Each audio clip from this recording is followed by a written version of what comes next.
you must have ways for people to communicate with each other. And if you're not growing, you're dying. And so find people who are successful and take them to lunch, ask questions, and talk as little as you can. That's my philosophy. You're listening to the ISF podcast for your organization's better cybersecurity. Your host, ISF CEO Steve Durbin, is an expert in leadership, business culture transformation, and cyber strategies for today's top enterprises. I'm producer Tavia Gilbert. Today, Steve is in conversation with American football coach Randy Jackson. During his 30 years coaching high school football in Texas, Randy earned a reputation for transforming struggling programs. And in 2022, in a move reminiscent of Ted Lasso, he moved to Germany to coach the Potsdam Royals. With Jackson as the offensive coordinator, the Royals went all the way to the German Bowl. When he's not coaching football, Randy is a business consultant. Today, he and Steve talk about how he applies his experience as a football coach in the business world. They go beyond sport cliches and dig into some concrete ways leaders can build the culture of their organization. Randy, it's great to see you. Thank you so much for agreeing to join me today on the ISF podcast. You are somewhat different from the guests that we normally have in that you are an American football coach, and our listeners are typically anywhere from early to mid-career cybersecurity professionals or cybersecurity leaders all around the world. So I can imagine that some of them are probably sitting there thinking, well, what's Steve going to be talking to Randy about on this one that's related to security? And the piece that I really want to get into with you, because for a long time now, I've felt that there's great synergy between what happens on the sports field and what happens in business. And the main things I want to explore are around things like leadership, things like culture, things like teamwork, change, the management of all of those aspects. But before we get into that in a bit more detail, you've got a fascinating career and backstory that's taken you from Texas right away across to Europe and indeed back again now. So tell us a little bit about that path. Give us a bit of background.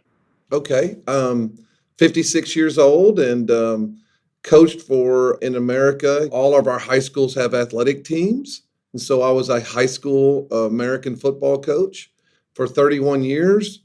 During COVID, I got used to not going to work. I learned how to Zoom. I started consulting. And so decided to retire about 6 or 8 months after we started back our schools and stuff. And so consulted full time. I've written a couple of books, Culture Defeats Strategy. And I thought, okay, I can write and consult. Well, I just got bored. And someone told me about American football in Europe. So I uploaded my resume online. I went to Potsdam, Germany in 2022 for 6 months. And we had a great season, 12-1. Came back home and wrote a book called A Royal Season, which is really more about leadership and team building than actually anything else. And then in August of 2023, a local school had a coach retire unexpectedly. And so I'm an interim athletic director and head football coach again. Wow. I'm interested in that shift from Texas across to Germany. And I'll tell you why in particular. One of the big challenges that we see from a security standpoint is the tenure of the security leader. So the average time in post is something like a couple of years. So it's really difficult to, come in, make an impact, build a team in a fairly short space of time, adapt it to the way of working. Now, it strikes me that when you moved from Texas across to Potsdam, that must have been one of the challenges that you faced. Tell us a little bit about how you went about building that impact, if you like, from the start. Oh, so Steve, this is my favorite thing in the world to talk about. So before I ever went over there, we Zoomed I was the offensive coordinator. I wasn't the head coach. And so I Zoomed with our team, but I asked them, can we meet, can we Zoom one-on-one so I can get to know you? And so I got a little bit personal with them, and I didn't realize Texans are much more easier. Like Germans are a little bit more private. And so Had to dig a little bit deep to kind of get to know them, but anyway, I had a relationship. I think it all starts with relationships. So if you want to create a team, you have to have relationships, and then you have to give them somewhere to point. So this is a activity I always do, and I did this in Germany. But close your eyes and then turn around 3 times, and then point true north. Well, I don't know how many people are in the room, but let's say I had 50. You're going to have 50 fingers pointing in all different directions. And so what we're going to do is people will point in the same direction if you give them something to point at. And what you're in on, you're in with. So I started talking to them about, what are we going to be about? What are people going to say about the Potsdam Royals offense? And so we started laying out the groundwork, and we met a few times, and we created a set of core values. We created our standard. But I didn't just go in there and say, here's our core values, here's our standard, because if I'd have done that, all of them wouldn't have pointed the same direction. So I guided them, and they created our core values. And then for the rest of the season, I helped hold it accountable that we all pointed the same direction. I hope that makes a little bit of sense, but that's the crux of it.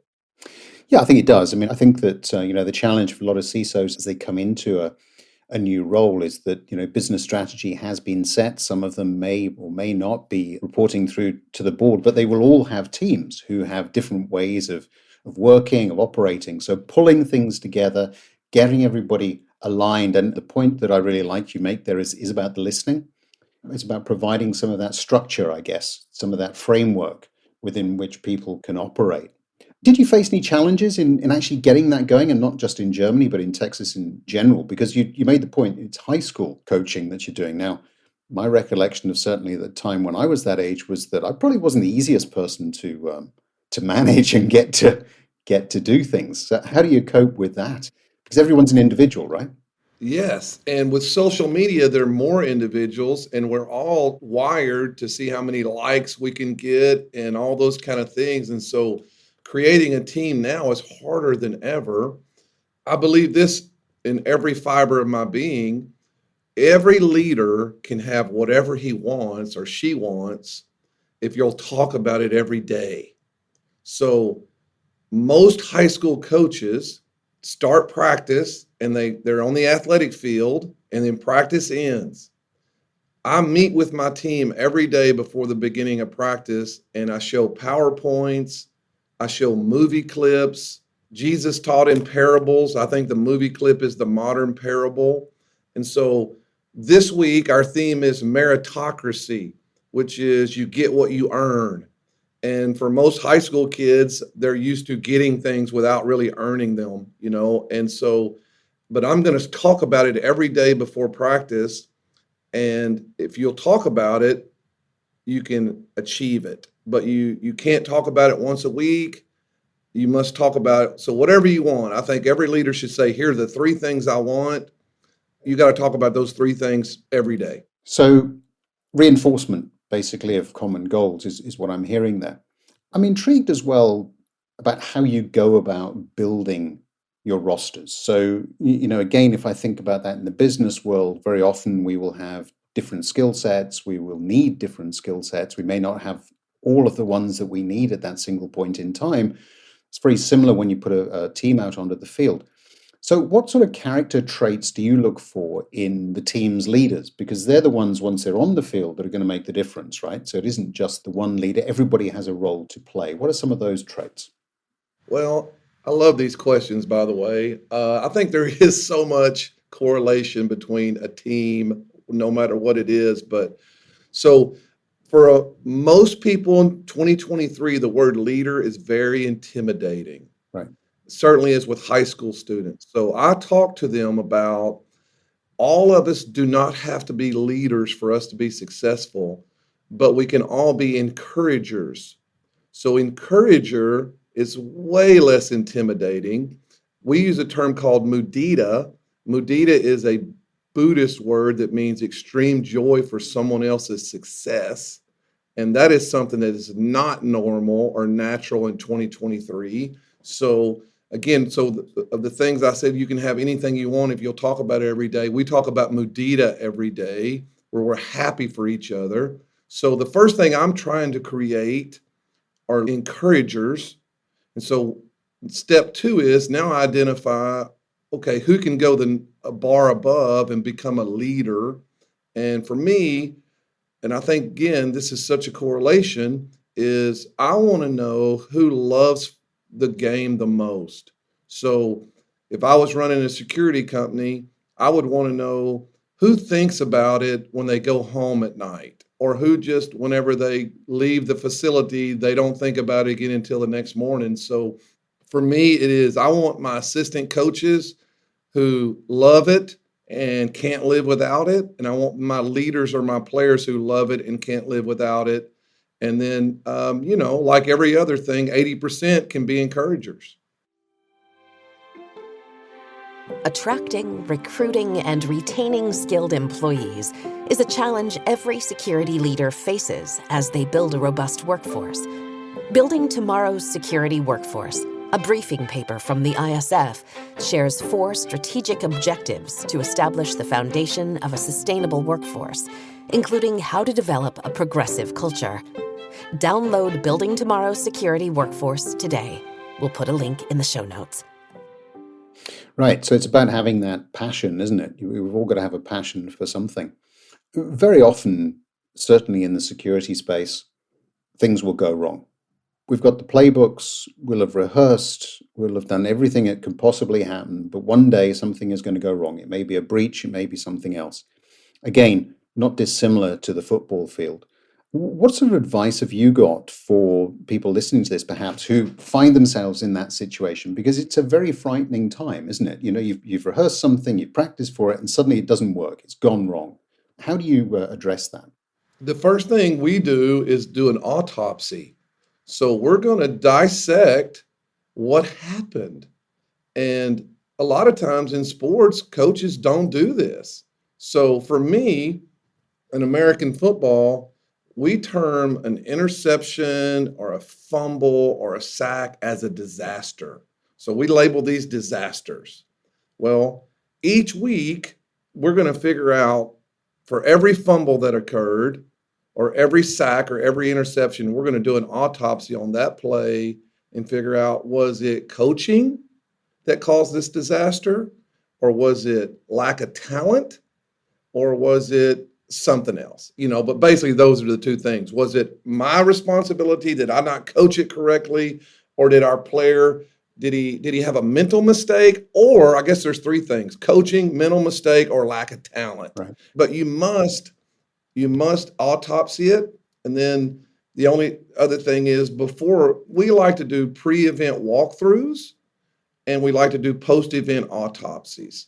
So I think you must, and I'm sure in security, there's lots of pre-event walkthroughs, and I'm sure there's all kind of levels. But for the sports deal, we're going to meet and make sure everyone's on the same page. And we know bad things are going to happen. I always tell my coaches when we're meeting, hey guys, I don't need you to tell me during the game this is a bad idea. I need you to tell me now. So I think maybe the last point of this would be, leaders must have a relationship with the team where they're willing to tell you, hey, Randy, this is a bad idea. This is going to end up in a disaster. And so I'm new here, and my guys, honestly, I've only known these guys 6 weeks. They really won't tell me that yet. Well, that's frightening because I just don't have that relationship with them. So I think leaders must have that relationship. And then when something bad does happen, do the autopsy. And the autopsy is about improvement, right? It's not about finger pointing. It's about trying to figure out how the collective can, if they hit that situation again in the future, can adapt or behave differently. I mean, I think that's something certainly that we have to move away from in the security world, this sort of finger pointing, blame culture type thing, because to your point, things will go wrong. And one of the things I'm interested in asking you, though, is you talked about, I think you refer to them as disasters, and autopsying those. Do you also autopsy the good stuff? We do. Boy, that's a really good question too, Steve. We do. It's funny. I've never been asked that, but it's like, I guess we're wired to, the bad things are worse to us than the good things are good to us. So if we run 100 plays, 92 are going to be good, or at least they're going to be non-disasters. So we probably are just continuing to continue on with those and trying to correct the disasters. So I can't tell you that I think we do probably a good enough job. Now, I do think this: what you celebrate, you cultivate. Mhm. So we're going to celebrate the good things, and we're going to recognize the individual to the team. I know everybody has their different love language of how they like to be celebrated, but I think that's a leader's top of the list job, is to celebrate the successes, and they'll continue to happen if they're celebrated. Well, I want to move away from the team so much now, Randy, and look at you or fellow coaches. So you consult obviously with a network of coaches. How important is it, do you think, to maintain such a network? To have these kinds of relationships with colleagues with similar goals and expertise as you? Oh, I think it's vital. Like, I mean, I love the term mastermind, and when I Google mastermind, I think it was like Henry Ford and Rockefeller and just icons of the early 1900s. I think Teddy Roosevelt might have even been a part of this, and they would meet once a year, and their businesses had nothing to do with each other, but winners are winners, and so I believe you should find like-minded people. I think we're all the average of our top 5 friends. So I tell that to my players all the time. You're going to be 2.5. And if you want to be a millionaire, you need to hang out with millionaires. So the best thing I've done in my consulting is start WhatsApp groups, and where people can communicate with each other and bounce things off of each other. I've got Hall of Fame coaches, and I've got 22-year-old coaches who barely, they're just starting. Well, they can access these Hall of Fame veterans through our WhatsApp and chat. And so I think it's a big deal of you must have ways for people to communicate with each other. And if you're not growing, you're dying. And so find people who are successful and take them to lunch, ask questions, and talk as little as you can. That's my philosophy. And I think that's something from an ISF standpoint that we try to nurture in a lot of the events that we put together and ways that we create community. But one of the things that I've noticed, and I'm really interested in getting your take on this, because you mentioned a 22-year-old coach.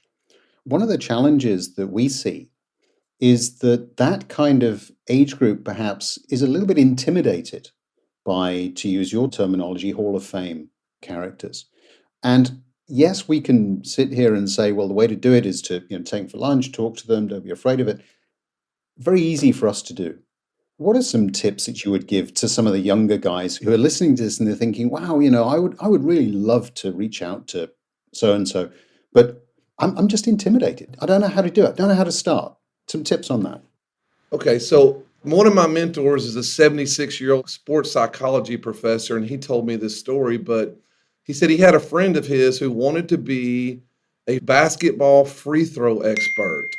And so he said, I want you to call John Wooden and ask him some questions about basketball. Well, this guy was very intimidated. He's like, I can't. Now, John Wooden, y'all, is the greatest basketball coach in the history of basketball. He lived in Los Angeles. He died at 90 something. And there's 100 books about John Wooden. And so he said, if you'll call John Wooden, then he will help you become a free throw expert. Well, eventually he convinced him to call him. Well, when he called him, Coach Wooden talked to him for 45 minutes. And then Coach Wooden gave him phone numbers of other basketball experts. And so this story is amazing. This person ends up being a free throw coach for an NBA team, which is unbelievable. But here's what makes it more unbelievable. He never played basketball before. So just having the courage to call experts. He was a free throw coach for the Miami Heat and had never played basketball. So when I wrote my first book, Culture Defeats Strategy, I called coaches, and they all are honored that you're calling them. So if you're just starting out in this, I can't tell you enough. Call people, they will be honored. Retired people are even more honored that you value what they bring to the table still. And there's two ways to become an expert. You can spend 10,000 hours of practice or whatever, that standard is, or you can talk to people who are already experts. So I don't have time for 10,000 hours. I'm going to bug people. That's not the right word, but I'm going to call people and I'm going to become an expert by talking to people who've already done it. So basically, don't be afraid to reach out. Don't be afraid to ask for help. Don't be afraid to learn from other people, because that's the way that we're all going to get to be successful. Exactly. Fortune favors the bold, and you're not gonna bother anybody. They're going to be honored. Fantastic. Randy, look, it's been an absolute joy talking to you. Really interesting, trying to draw some of those parallels between sports and business. Thank you so much for sharing those insights.